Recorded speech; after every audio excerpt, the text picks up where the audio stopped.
aujourd'hui, je vais faire très simple, pas de filature d'artistes dans une petite ruelle, ni de planques dans des loges. Je suis assise autour d'un verre avec Thierry Beccaro. Bonjour Thierry.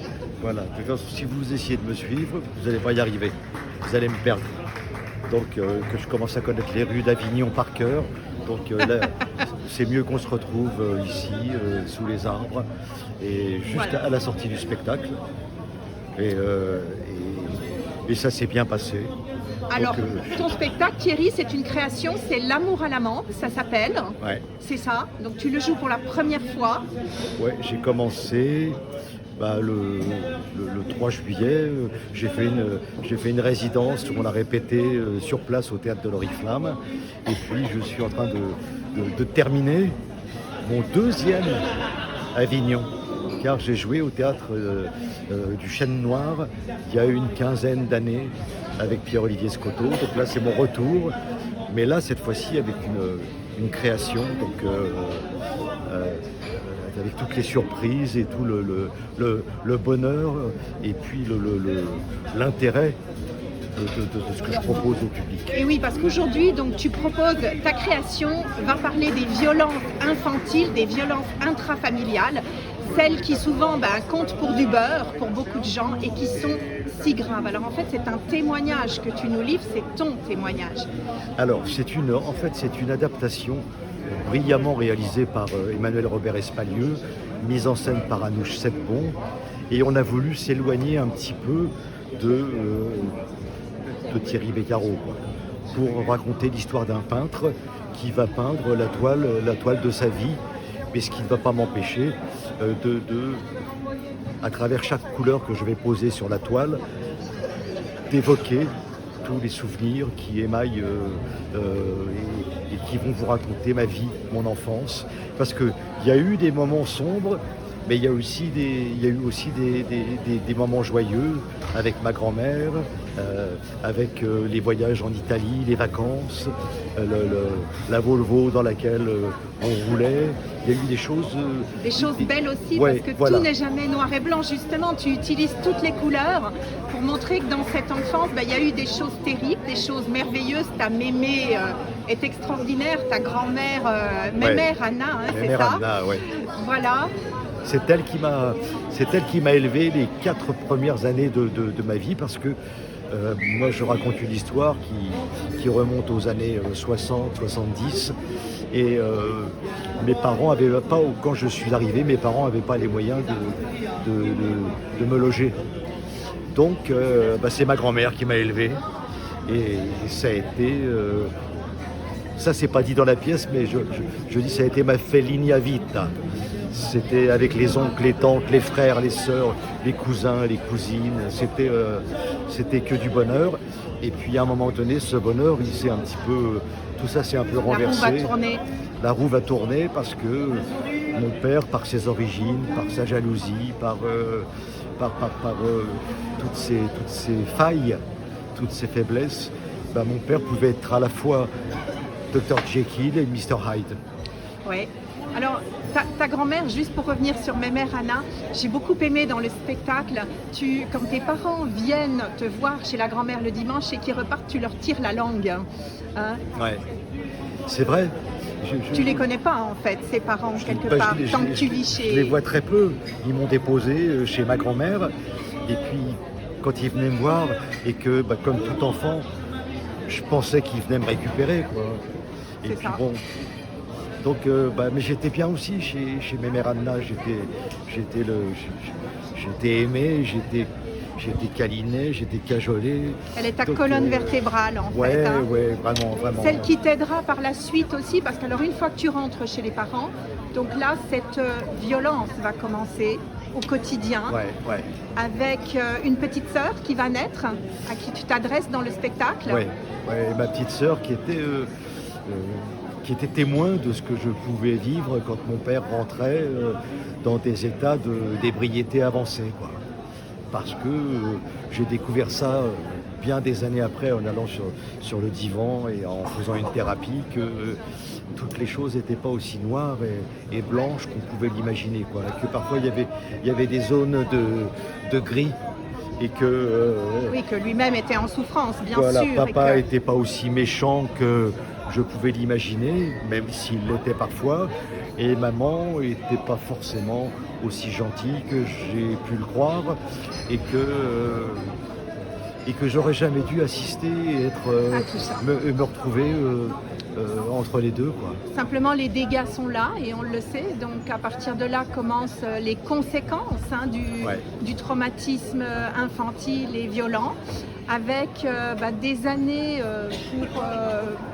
pour Oui, vaincre ça, des années sur le divan, des années à consulter pour essayer de comprendre, pour essayer d'aller mieux, et pas aller mieux uniquement pour moi-même, aller mieux pour mon entourage, pour des gens qui étaient proches de moi et qui pouvaient pas forcément comprendre pourquoi tout à coup je plongeais dans des abîmes, des up and down. Et c'est vrai que des gens qui sont passés par ce chemin-là de la maltraitance, on a un sac à dos sur les épaules et voilà, il faut vivre avec. Et oui, parce qu'on le rappelle, le traumatisme, il se vit dans le corps. Donc après, c'est l'hypervigilance, c'est la dissociation, c'est des choses incompréhensibles en effet pour les autres. Mais tu as eu beaucoup d'anges sur ton chemin, tu en parles, des gens bienveillants qui ont tendu la main au bon moment, que tu as su saisir. Ça, c'est très très important. Mais c'est tout le travail que j'ai pu faire qui m'a permis de comprendre et de ne pas accuser, de ne pas vivre sur la rancœur, l'amertume, la vengeance. Une fois qu'on a compris ce qui s'est passé, une fois qu'on a mené l'analyse à cette qualité-là, quand elle est réussie, c'est que c'est comme une enquête. On mène une enquête. On essaie de comprendre pourquoi un tel était comme ci, pourquoi une telle était comme ça, et finalement, ah oui, c'est pour ça que ça s'est passé comme ça. Ah, mais j'avais pas toutes les données du problème. Et quand je faisais mon analyse, moi je repartais de l'analyse et parfois j'avais des indices. C'est ça. Et je me disais, tiens, j'ai découvert quelque chose, ça va m'aider à me construire un petit peu mieux. Et tu tirais le fil d'Ariane. Voilà. Et comme tu dis, c'est une enquête et à la fois, il faut de la psychoéducation, en fait, qui permet de déculpabiliser et de mieux comprendre pourquoi l'autre a fait du mal aussi. Et une fois qu'on a compris ça, la deuxième démarche, elle est de se dire que, contrairement à ce qui se dit souvent, la répétition n'est pas obligatoire. C'est pas parce que j'ai subi les coups de mes parents, de mon père ou de ma mère de temps en temps mais j'avais peur de ça. J'ai eu peur de répéter ce que j'avais vécu, comme ça arrive très très souvent. Mais ça n'est pas une fatalité. Et si vous avez fait tout ce qu'il faut pour déblayer, voilà, on a soulevé le paillasson, on a enlevé la poussière, il en reste encore un peu, mais on n'est pas obligé d'avoir des enfants et de taper dessus. Dans ton livre, enfin tu as écrit 2 livres, Je suis née à 17 ans et puis Ma résilience à moi, que j'ai chroniqué d'ailleurs. Dans Ma résilience à moi, tu parles très bien tu parles beaucoup, ça m'avait beaucoup marqué, des peurs que tu as, des nombreuses peurs dans la vie. Ça m'a énormément touchée, je me suis reconnue, comme beaucoup de gens se reconnaissent dans ce dont tu parles, cette peur tout le temps présente. Ça, c'est très très important parce que ça aussi, il va falloir, pour celles et ceux qui nous regardent là et qui nous écoutent aujourd'hui, il faut apprendre à vivre avec tout ça. Il faut apprendre à se débarrasser de certaines peurs, et puis accepter que le sac à dos, vous l'aurez sur les épaules toute votre vie. Il sera plus léger, mais que il faut accepter ça. C'est vrai que parfois, j'ai peur du monde, j'ai peur des autres, je suis toujours inquiet, je sors très peu, alors qu'un jour on m'a dit, mais Thierry, cette femme était remarquable, c'était une psychologue que je voyais régulièrement, mais vous ne vous dites jamais, Thierry, qu'il y a des gens à qui ça fait plaisir de vous voir? Alors je suis resté comme ça, j'ai dit non. Et alors j'ai réfléchi à ça, parce que je devais aller dans une soirée Mais si vous saviez le nombre de soirées que j'évite, que j'ai évité, comment j'ai évité de faire Fort Boyard, comment je me suis privé à cause de la peur. Voilà ce que ça entraîne. Et ça s'appelle l'évitement. Et c'est une des grandes conséquences avec la dissociation, l'hypervigilance, l'évitement. La maltraitance, elle provoque ça. Elle provoque ça. C'est pour ça qu'il faut...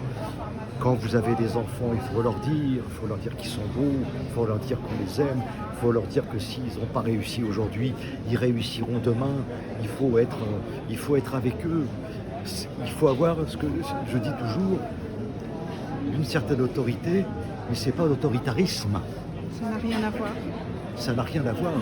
Moi, j'ai dit pendant des années, j'ai dit à ma fille, Pauline, qui est maintenant, moi je suis grand-père, je lui dis Pauline, c'est parce que je te dis non aujourd'hui que quand je vais te dire oui la prochaine fois, tu vas être folle de bonheur. Parce que si je te dis oui tous les jours, le jour où je vais te dire non, tu vas me dire mais je comprends pas, qu'est-ce que ça veut dire Évidemment, mais ça c'est l'éducation et c'est ce qui différencie du dressage en fait. Parce que souvent on parle d'éducation alors qu'il s'agit de dressage. Quand on tape, le parent ne dit même pas non, il met une claque, c'est du dressage. Parce que c'est une génération, il y a eu la guerre, il y a eu des... Bon voilà, là aussi il faut apprendre à comprendre ce qui s'est passé chez les gens. Le fameux transgénérationnel. C'est-à-dire que les gens promènent avec eux ce qu'ils ont vécu, ce que leur famille a vécu. Et il faut arriver à faire le tri dans tout ça. Et en tout cas, dans l'amour à la menthe, donc dis-nous juste pourquoi la menthe. Qu'est-ce que représente la menthe, ce titre? Alors quand je dis ce titre, les gens qui ne sont pas trop au courant, ça les fait sourire un peu parce qu'ils pensent à la boisson. Non, l'amour à la menthe, c'est ce merveilleux titre qu'Emmanuel Robert Espalieu a trouvé et ça m'a donné des frissons quand il me l'a proposé parce qu'il y avait dans l'histoire que vous viendrez voir au théâtre, l'amour de mon père et puis cette petite pastille de menthe, le tic-tac qu'il prenait quand il rentrait du travail et qu'il avait bu pour masquer l'odeur de l'alcool. Donc moi, quand je l'embrassais et que ça sentait la menthe, je savais qu'il avait bu. Et que tu risquais de prendre cher. Voilà. Donc en fait, voilà, cette pièce, donc moi j'ai lu tes livres, et puis il y a un film qui a été tiré sur France 2 avec un très beau débat après. Tu présentes tout ça avec beaucoup de simplicité, ce qui fait que c'est une parole universelle et que les gens peuvent se reconnaître ou comprendre ce qu'eux aussi ont vécu, faire des liens, comprendre mieux. Surtout qu'ils ne se sentent pas seuls comme j'ai pu moi croire que j'étais seul. Parce qu'on répète, c'est grave, la violence sur enfants, c'est très grave. Tu représentes à l'UNICEF maintenant, tu as pris un... Je suis ambassadeur à l'UNICEF et de temps en temps, pendant le Covid par exemple, j'ai appelé régulièrement le 119, qui est le numéro de téléphone que les enfants ou les proches peuvent appeler quand ils ont un doute, quand ils ont l'impression que ils entendent des choses, des cris. Et je pense que les enfants, il faut entendre leur voix et pas leurs cris. Donc voilà, ça pour moi c'est important. Et puis je continue un chemin de vie, ce parcours, et je suis surtout très très heureux d'avoir réalisé ce triptyque, le livre, le film et le seul en scène. Je trouve ça magnifique, voilà, parce que souvent c'est vrai, on connaît Thierry Beccaro de la télé, mais Thierry, c'est le théâtre également, c'est l'écriture, et puis le film. Donc c'est un très beau triptyque. Parce que je m'aperçois qu'on ne peut pas résumer la vie en fonction du métier des uns ou des autres, et que parfois dans nos vies, il y a plusieurs vies. Eh bien, c'est magnifique. Une dernière petite question, tu as le trac avant d'entrer en scène? Un petit peu. Oui. Comme disait Jouvet, quand il y a un comédien qui disait moi j'ai jamais le trac, moi, de toute façon. Et Jouvet lui avait dit mais vous inquiétez pas, ça viendra avec le talent. Bon Thierry, tu nous dis à quelle heure l'amour à la menthe, c'est... À 15h50 au théâtre de l'Oriflamme. Voilà, jusqu'au 26. sauf mercredi qui est demain le jour de relâche. Donc courez-y, c'est vraiment très émouvant. Moi, j'y ai pleuré, vous me connaissez, vous savez combien je suis liée à tous ces questions et voilà, ces questionnements. Donc courez voir Thierry. Merci. Merci beaucoup.